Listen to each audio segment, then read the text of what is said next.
কথায় আছে কারো পৌষ মাস তো কারো সর্বনাশ। শীতের সকালে ঘুম থেকে উঠে সকাল সকাল দিদিকে দিতে গেলাম বোলপুর স্টেশনে, কারণ গতকাল দিদির পরীক্ষা আছে। দিদিকে তাই কলকাতা যাওয়ার জন্য ট্রেন ধরাতে গেলাম। আর আমারও আছে 22শে জানুয়ারি পরীক্ষা। এই শীতের সময় আমরা কতই না পিকনিক করেছি, আর এই টাইমে আমাদের কপালটা দেখুন, আমাদেরকে এখন পরীক্ষা দিতে হচ্ছে। আমি চলন্ত সিঁড়ি দিয়ে ওভারব্রিজে উঠে পড়লাম, আর দিদি উঠতে পারলো না। দেখ, তোর কারণে আমাকে কথা শুনতে হলো।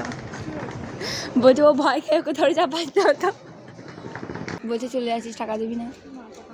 দে দে দে দে, তোর কাছে প্রচুর টাকা। ট্রেনটা অনেকটাই লেট ছিল, তাই দিদি আর আমি বসেছিলাম। সামনে একটা ট্রেন দাঁড়ালো, সেখান থেকে নামলো। সেটা দেখতে দেখতে চলে এলো দিদির ট্রেন। তারপর দিদিকে ট্রেনে উঠিয়ে আমি বেরিয়ে পড়লাম। চলন্ত সিঁড়িতে উঠে দেখি প্রচণ্ড ভিড়। যাই হোক, কোনো রকম নেমে সেখান থেকে বোলপুর প্ল্যাটফর্মের আগে যেখানে সমস্ত কিছু পাওয়া যায় সেটা একবার দেখে নিলাম, নতুন কিছু এসছে কিনা। তারপর ওখান থেকে মিষ্টির দোকান এবং তারপর ওখান থেকে বাড়ি। আপাতত ভিডিওটি